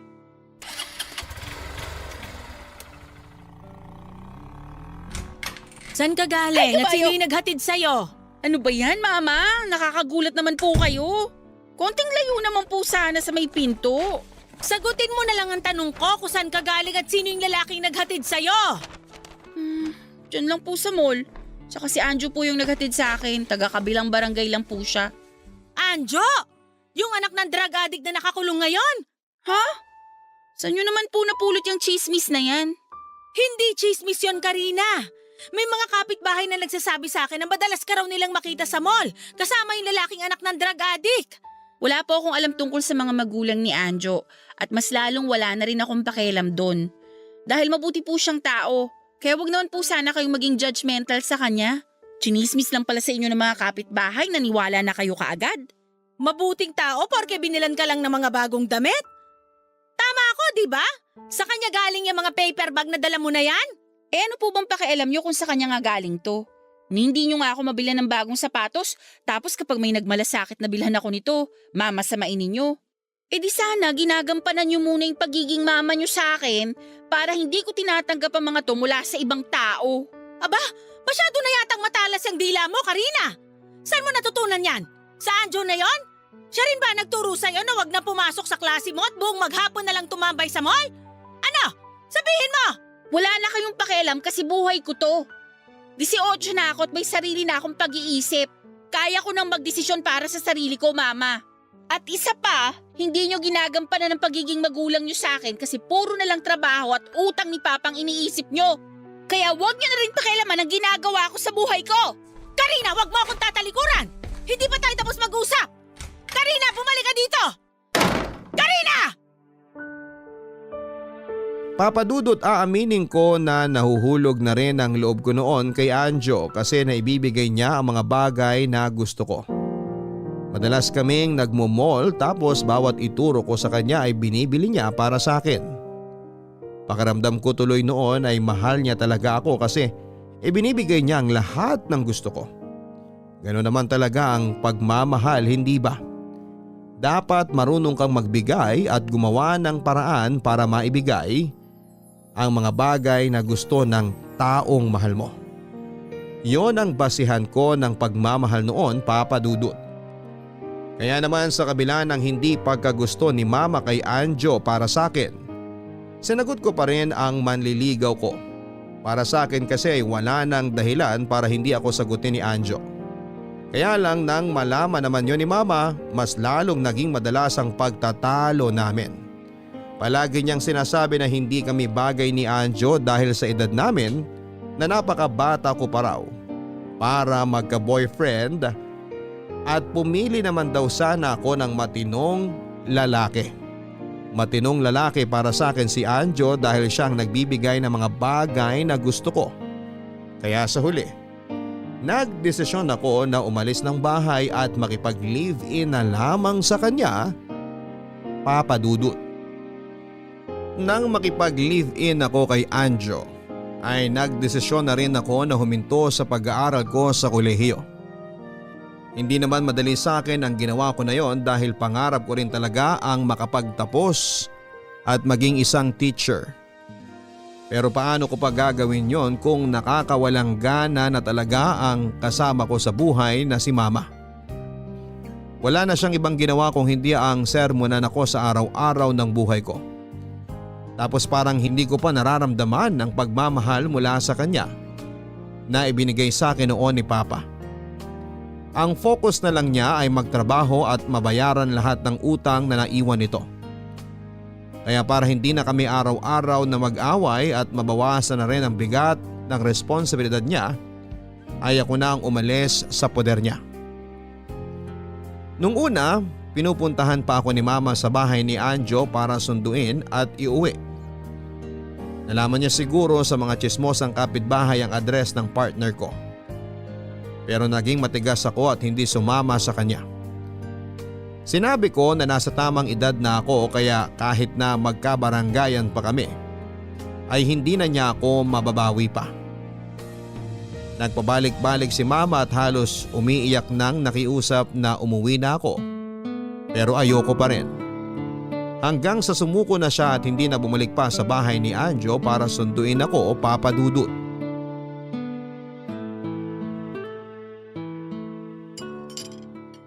Grabe Karina! Ang sarap ng pagkakaluto mo dito sa adobong manok ah. Mukha nga kasi pang-apat na kuha mo na ng kanin yung nasa plato mo. Pang-apat ko na ba to? Oo, pero marami pa namang kanin dito sa kaldero kaya kumain ka lang dyan ng kumain. Mabuti naman dinagdagan mong sinaing mo ngayon. Nung isang gabi kasi na nagluto ako ng ginataang tulingan, naubos mo kaagad yung kanin sa kaldero. Kaya nagdagdag na talaga ako ng bigas na isasaing ko.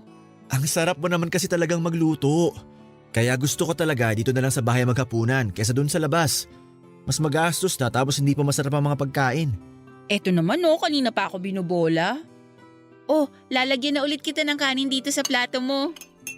Ayun, salamat. Pero alam mo, totoo lahat ng sinabi ko na masarap ka talaga magluto. Palagi kang may special ingredient sa mga inihahain mo sa akin. Kagaya nitong adobong manok, nilagyan mo ng gatas at pinya. Kaya na ibang lasa. Ganun talaga para hindi laging kapareho ng mga pagkain ng kinakain mo sa labas ang niluluto ko. Ayan din kasi ang turo sa akin ni Mama. Gawing espesyal ang mga niluluto at hinahain na pagkain. Maiba ako. Mabuti naman hindi nang gulo dito sa bahay ang mama mo ngayon. Oo nga eh. Napagod na rin siguro yun sa kakapunta niya dito. Ang tibay din talaga ng mama mo. Kahit halos araw-araw na sumusugod dito sa bahay, hindi na mamaos sa kakasigaw niya para pauwiin ka. Mukha na siyang gurang pero mukhang malakas pa ang mga tuhod. Anjo, huwag mo naman sana siyang pagsalitaan ng ganyan. Mama ko pa rin yun kahit madalas na nakakainis talaga siya. Naku, pasensya na. Nagbibiro lang naman ako. Anjo anak, nandiyan ka ba sa kusina? Tay, kayo po pala yan. Oo, ako nga to. Medyo tumaba lang talaga ako at hindi pa nakapag-ahit ng balbas at bigote ko. Hala tay, nakalaya na po pala kayo? Bakit hindi man lang po kayo nagsabi? Pwede naman po kayo makitawag din habang nakakulong kayo, di ba? Pwede nga, pero gusto talaga atang sorpresahin. Kaya hindi ko na pinaalam sa'yo ang paglaya ko. Mukhang nakakaistorbo yata ako sa inyo ng magandang bisita mo ah. Nako, hindi tay. Si Karina nga po pala, girlfriend ko. Karina, siya naman yung tatay ko. Hi po, Tito. Nice to meet you po. Tatay Leo na lang ang itawag mo sa akin. Kasi hindi magtatagal, magiging manugang na rin naman kita. Sige po, Tatay Leo. Tay, maupo na po muna kayo. Kasi alam ko na pagod kayo sa naging biyahe niyo pa uwi dito sa bahay. Karina, pakikuha nga si tatay ng plato at mga kubyertos niya. Sigurado ko na makakalimutan ni tatay ang pangalan niya kapag natikman niya na tong adobong niluto mo.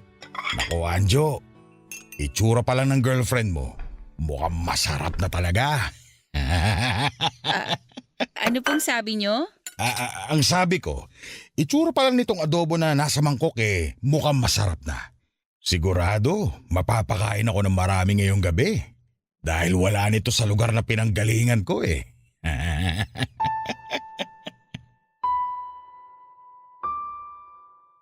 Maayos naman ang umpisa ng pagsasama namin ni Anjo. Mabait siya papadudot kahit napansin ko na marami pala siyang bisyo tulad ng alak, sigarilyo at sugal. Siguro nga kasi ay solo naman niya ang pera at bahay niya kaya wala na siyang ibang kailangan na isipin pang gastusin. Kumbaga ay sarili na lamang niya ang iniintindi niya. Kaya naman para hindi ako maging pabigat sa kanya ay inaasikaso ko ang mga gawaing bahay na napabayaan na rin niya noon. Makalat kasi ang bahay niya at tamad din siyang maglaba at magluto. Inasikaso ko ang lahat ng yon kahit na hindi ako sanay.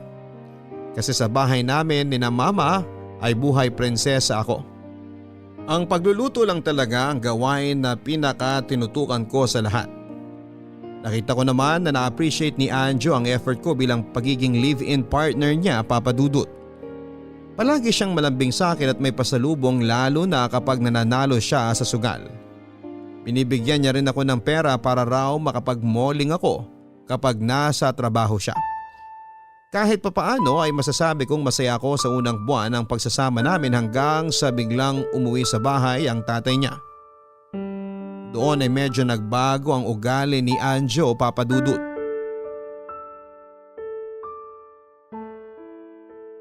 Anjo, ito na yung kape mo. Babalikan ko lang yung niluluto ko para sa baon mo sa pananghalian. Nako, hindi ko na mahihintay yan. Anong oras na oh? Saglit na lang to, Anjo. Para hindi ka na rin bumili ng makakain mo sa kantin. Nung isang beses kasi sinabi mo na sumakit ang tiyan mo dun sa binili mong ulam, 'di ba? Oo nga. Pero hindi ako pwedeng malate dun sa meeting ko para sa isang client. Ilang linggo na rin mababa ang benta ko at kailangan ko na talaga makabawi. Bibilisan ko na lang tong ginagawa kong pagluluto sa ginisang munggo. Bakit pa kasi tanghali ka na nagising? Pati tuloy ako muntik ng tanghaliin. Paano? Hindi mo kasi ako ginising. Medyo masama kasi ang pakiramdam ko kagabi. Pero mas maayos na ako ngayon.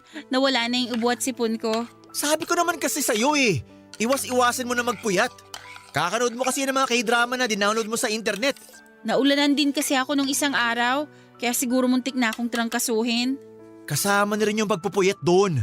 Ilang beses na kitang sinabihan na huwag magpuyat. Pero tuloy-tuloy ka pa rin sa ginagawa mo na yan. Yun na lang din kasi ang libangan ko dito bukod sa paglalaba at paglilinis ng bahay. Oh, eto na nga pala yung baon mo. Sige, salamat. Aalis na rin ako kasi malapit na ako malit sa meeting namin. Anjo, sandali. Ano? Hihingi sana ako ng pera pang grocery natin dito sa bahay. Akala ko ba masama ang pakiramdam mo? Ba't aalis ka pa ng bahay? Oo, masama ang pakiramdam ko kagabi. Pero okay na ako ngayon. Kanina ang bagal mong kumilos. Tapos biglang okay ka na ngayon? Iba ka rin Karina no? Gusto mo lang yata mamasyal Ano, gusto mong gumastos para sa mga luho mo? Hindi sa ganun, Anjo. Wala na rin kasi tayong stock na mga ulam at kape dito sa bahay. Di ako na lang ang bibili para mas makatipid tayo. Kapag kasi binibigyan kita ng pera na pang grocery, kahit sobrang ko yung bigay sa'yo, wala pa rin natitira kahit magkano. Sinasabi mo ba na ginagastos ko ang mga pera mo sa mga walang kwentang bagay? Hindi. Sinasabi ko lang kung ano yung napapansin ko. Tsaka sinabi ko naman kanina na mahina ang benta ko ngayon sa mga product namin, di ba? Kaya kailangan ko muna magtipid. Sige na, alis na ako. At baka tuluyan pang magkanda leche-leche ang araw ko kapag na-late pa ako. Okay, ingat ka.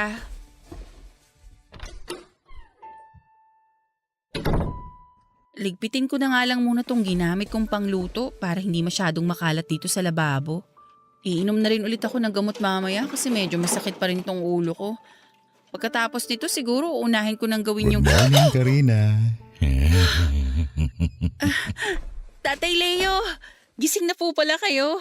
Oo, bakit ka naman umaatras? Pasensya na po, nagulat po kasi ako sa biglaang pagsulpot nyo sa likod ko. Tapos binulungan nyo pa ako sa may tenga ko. Nako, pasensya na rin. Hindi ko alam na magugulatin ka pala. Pero alam mo, kahit parang hindi ka pa naliligo, ang bango-bango mo pa rin, Karina. Sige po, Tay. Aasikasuhin ko po muna yung mga lalabahan ko. Sandali lang. Nag-uusap pa tayo Bitawan niyo po yung braso ko! Nasasaktan po ako! Huwag ka na kasing maarte dyan. Alam ko naman na gusto mo rin to kasi malanding babae ka. Tatay Leo, wag po! Ano po? Dahil sabi ng tumigil kayo! Aray! Ba't mo naman tinapakan ng pao? Hoy!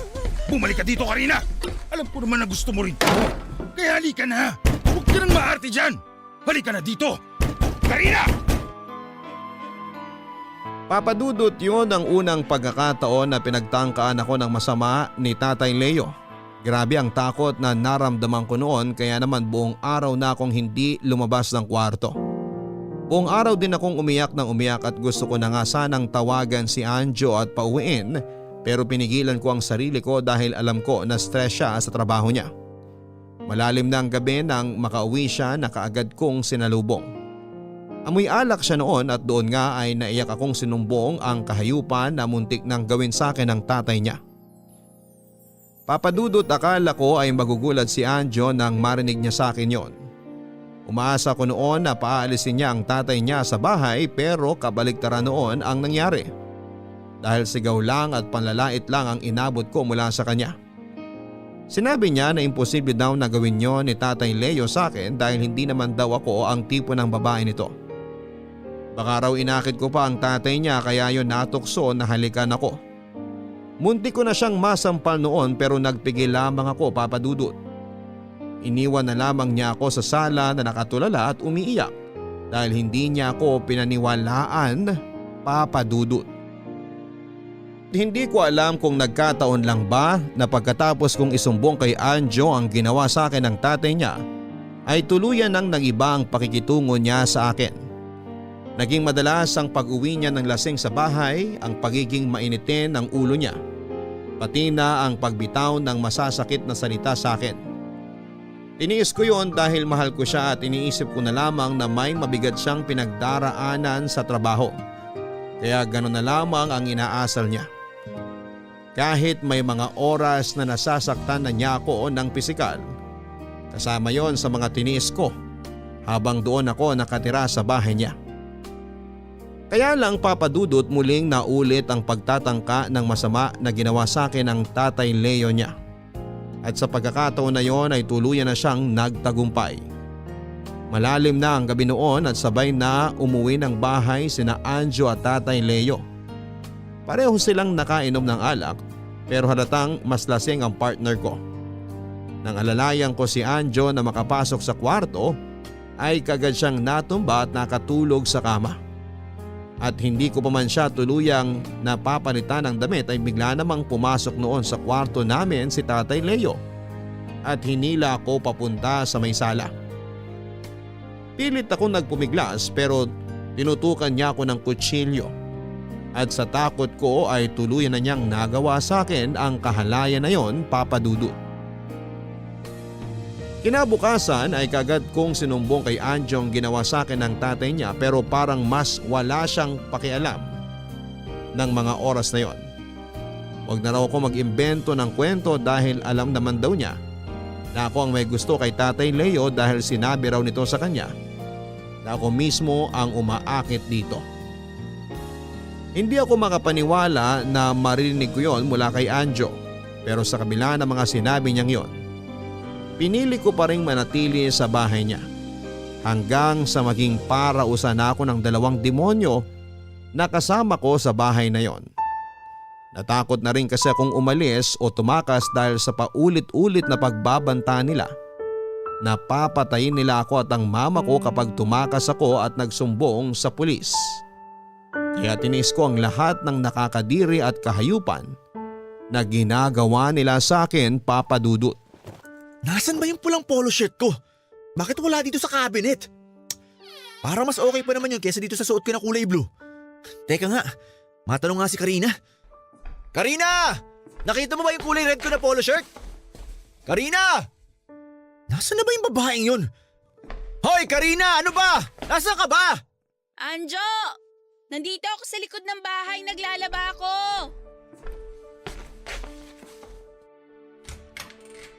Nandiyan ka lang pala. Bakit hindi ka sumasagot nung tinatawag kita? Hindi ko naman narinig kaagad kasi nga nakasarado yung pinto. Ang dami mo pang dinadahilan dyan. Bakit mo ba kasi ako hinahanap? Hindi ko kasi makita yung red polo shirt ko. Saan mo nilagay? Hala, yung kulay pula na may puti sa laylayan at dulo ng kwelyo? Oo, yun nga. Tiningnan ko sa cabinet pero wala doon. Pasensya na, Anjo. Nandito kasi sa mga lalabahan ko ngayon. Ha? Eh di ba nung isang araw ko pa ginamit yan? Oo nga. Kaya lang naiwan mo pala tong nakasampay sa may sofa kaya hindi ko kaagad nakita. Kaya hindi ko na isama sa mga nilabahan ko kahapon. Alam mo ikaw, tanga ka na nga, bulag ka pa. Wala ka na nga ibang ginawa kundi ang magpasarap dito sa bahay eh. Tapos hindi mo pa ayusin yung paglalaba mo. Makaalis na nga lang at baka malit pa ako sa meeting ko. Pasensya na talaga, Anjo. Wala naman ang magagawa yung pasensya mo. Siguraduhin mo lang na maayos yung pagkakalaba mo sa mga damit ko. Kung hindi, talagang tatamaan ka na sa akin. Diyan ka na nga! Init na naman ang ulo ni Anjo. Siguradong mahina na naman ang benta niya sa mga produkto nila. Kaya sa akin na naman niya naibunto ng inis niya. Ay, grabe pa naman ang init ng panahon ngayon. Tatay Leo! Bitiwan niyo nga po ako! Huwag ka nang maarte dyan. Tatay Leo, ang init-init po tsaka may ginagawa ako dito. Iwan mo na lang yan nilalaban mo at doon na lang tayo magpainit sa kwarto ko. Halika na.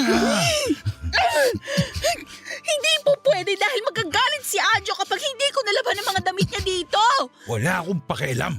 Mas intindi mo ang galit ko kapag napikon ako dyan sa artehan mo. Kayo! Halika na. Sumama ka na sa kwarto ko, Karina. Ayoko nga po! Bitawan niyo po yung braso ko! Gusto mo ba talaga dumugoy ang bunganga mo? Ha? Halika na kasi, Karina. Bitawan niyo po ako! Nasasaktan na po ako! Mas masasaktan ka kapag nag-inerte ka pa dyan. Sumama ka na sa akin. Bilisan mo! Sabi ngang ayoko nga po! Ayoko na! Ayoko na! Aray! Karina! Itigil mo yung paghampas mo sa akin ng balde! Pagod na ako sa inyo magtatay! Ano ba? Pagod na ako sa mga kababuyan na ginagawa niyo sa akin! Kaya hindi na ako papayag na magalaw niyo pa ako ulit! Hindi na! Papadudot diring-diri na ako sa sarili kong katawan sa bawat araw na lumilipas na nasa bahay ako ni Anjo. Lalo na at hinayaan ko silang mag-ama na gawin akong parausan. Si Anjo sa gabi at si Tatay Leo naman sa umaga. At mas masakit ang ginawa nilang pangmumolestya sa akin kapag nakagamit pa sila ng droga. Kaya sa tuwing mag-isa ako sa kwarto at umiiyak ay naaalala ko na lamang si Mama at kung paano siya nagsumikap para mapag-aral ako. Kasabay pa noon ang pagbabayad sa mga utang na naiwan ni Tatay. Gusto ko na talagang umuwi sa kanya noon pero parang wala na akong mukha pang maihaharap sa kanya. Dahil ako na mismo ang pumili sa malupit na kapalaran ko. Isa rin yon sa mga dahilan kung bakit nanatili pa rin ako sa bahay ni na Anjo, Papa Dudut. Pero lahat naman siguro tayo ay marunong mapagod. Lalo na kapag masyado nang masakit ang mga pinagdadaanan natin sa buhay. Kasi nagising na lamang ako isang araw na hindi ko na kayang tanggapin ang kababuyang ginagawa sa akin ng mag-amang kasama ko sa bahay. Kaya naman sa muling pagtatangka sa akin ni Tatay Leo habang naglalaba ako, hindi ko na napigilan ang sarili ko na manlaba ng araw na yon.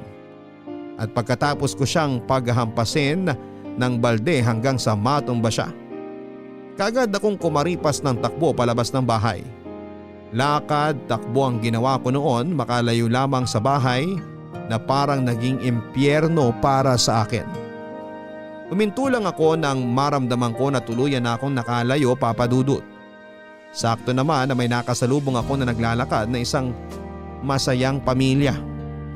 May tatay, nanay, kasama ang 3 nilang mga anak.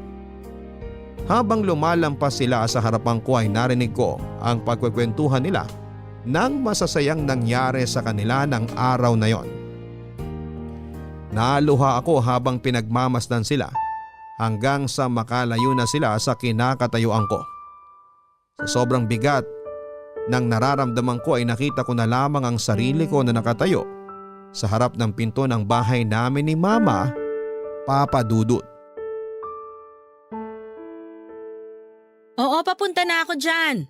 Darating ako kaya wag ka nang sumigaw kasi naririndi na ako sa boses mo. Malilate lang ako pero darating ako para palitan ka sa pagbabantay dyan sa Tiangge. O sige na, ibababa ko na tong tawag kasi palabas na rin ako ng bahay. O bye na.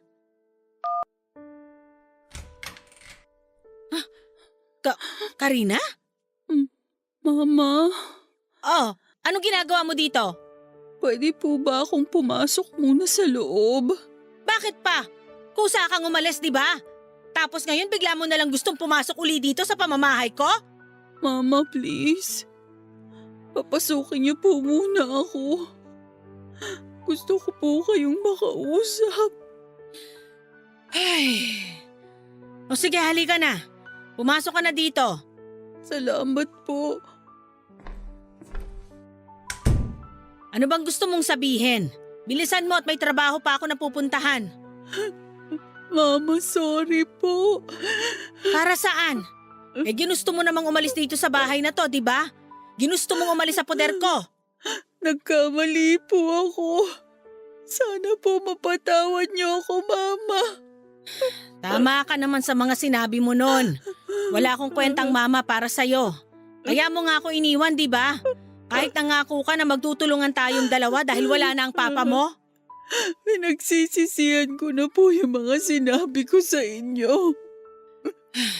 Alam mo, Karina, hindi ko maintindihan kung saan ba ako nagkulang sa'yo. Ginawa ko naman ang lahat para maigapang ang pag-aaral mo at maibigay sa'yo ang pangangailangan mo. Pero bakit hindi mo yun makita? Bakit puro pagkukulang ko lang sa'yo bilang mama mo ang nakikita mo? Mama, nagkamali po ako. Naging makasarili po ako. Narealize ko na po lahat yon. Hindi ko dapat sinabi sa inyo ang mga bagay na yon. Dapat tinulungan ko po kayo kagaya ng mga pinangako ko sa inyo nang mawala si Papa. Dapat naging mabuting anak po ako sa inyo. Oh, Karina, bakit ka lumuluhod dyan? Mama, sorry po. Patawarin niyo po ako. Ngayon po na-realize ko na hindi ko po kayang mawala kayo sa buhay ko. Na dapat nakinig po ako sa inyo dahil mali po ang lahat ng bagay na naging desisyon ko sa buhay ko. Sorry po, Mama. Sorry po. Tahan na, Karina. Huwag ka nang umiyak at huwag ka na rin lumuhod sa harapan ko. Mama, maniwala po kayo. Nagsisisi na po talaga ako sa mga sinabi ko sa inyo. Sorry po kung nasaktan ko kayo dahil sa mga ginawa ko noon. Sorry po kung naging sobrang pabigat ako sa inyo. Sabi ng tama na. Huwag mo nang isipin yon at huwag ka na rin umiyak. Hindi naman talaga kita matitiis kasi anak kita at mahal na mahal kita. Mahal na mahal ko rin po kayo, Mama. Salamat po talaga. Tumahang ka na kasi ayoko nakikitang umiiyak ka. Teka, bakit parang ang laki ng pinayat mo? Saka ano to? Bakit may mga pasa at sugat ka dito sa braso at leg mo? Napakagulo rin ng buhok mo. Ano ba nangyari sa'yo? Sina Anjo po at ang tatay niya. Pinagsamantalahan po nila akong dalawa. Paulit-ulit po at halos araw-araw. Sinasaktan po nila ako. At kanina lang po ako nakataka sa bahay nila. Mga walang iyak yon! Napakahayop nila! Paano nila nagawa sa'yo yon? Mga demonyo sila! Mama, natatakot po ako. Baka puntahan nila ako dito sa bahay. Baka patayin po nila ako, Mama. Huwag ka matakot, anak! Hindi ka na masasaktan ng mga hayop na yon!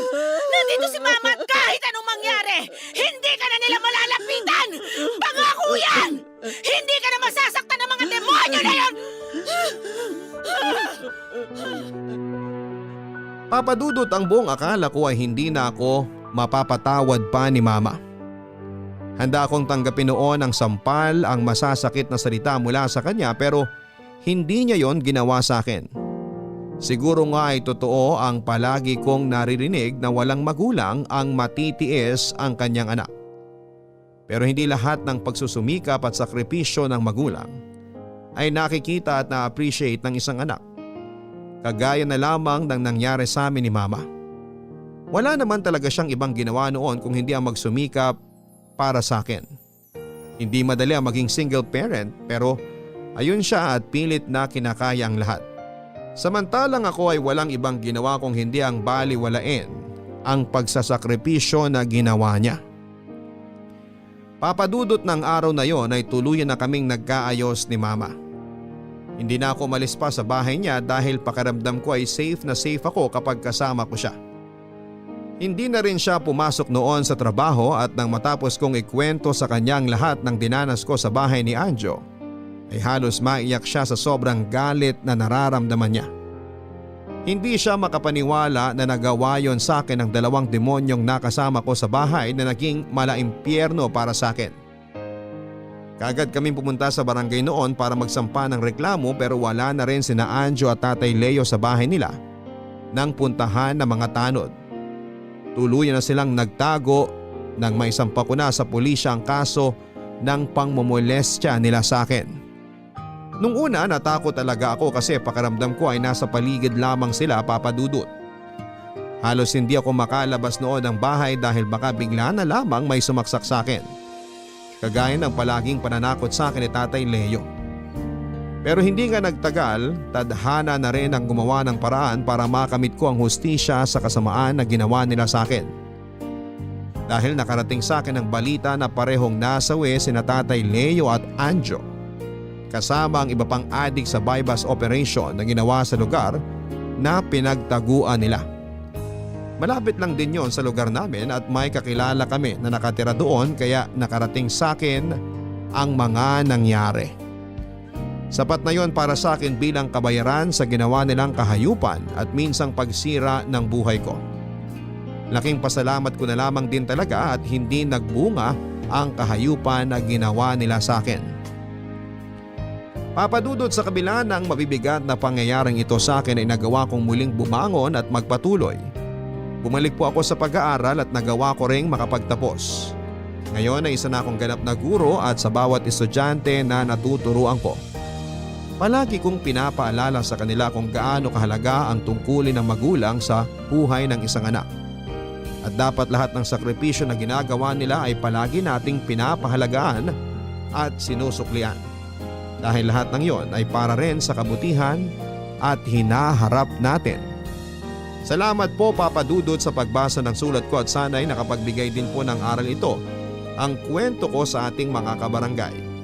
ang inyong forever kapuso at kabarangay, Karina. Mga kapuso, mga kabarangay, hindi madali ang mawala ng minamahal sa buhay. Lalo na kung nasanay tayo na palagi silang kasama. Pero madalas kasi na parte na lang din yon ang pagsubok na ibinibigay sa atin ng Poong May Kapal para maging matatag tayo.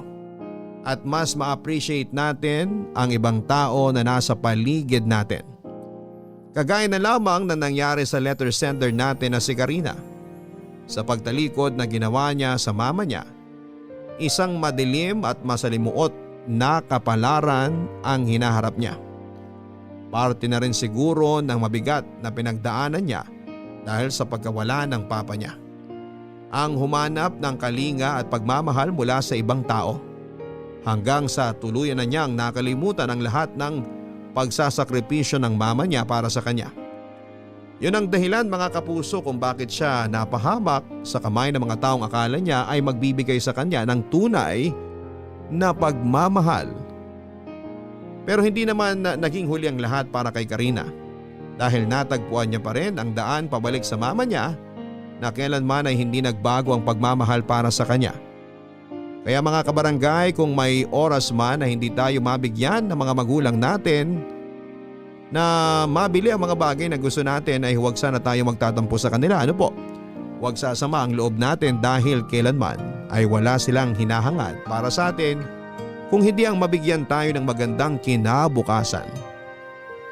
Hanggang sa muli mga kapuso, ako po si Papa Dudut sa mga kwento ng pag-ibig, buhay at pag-asa sa Barangay Love Stories number 1. Mga kwento ng pag-ibig, kwento ng pag-asa at mga kwento ng buhay dito sa Barangay Love Stories. Love Stories.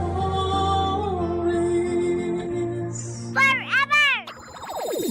Nagustuhan ng iyong napakinggan? Ituloy yan via live stream sa www.gmanetwork.com/radio.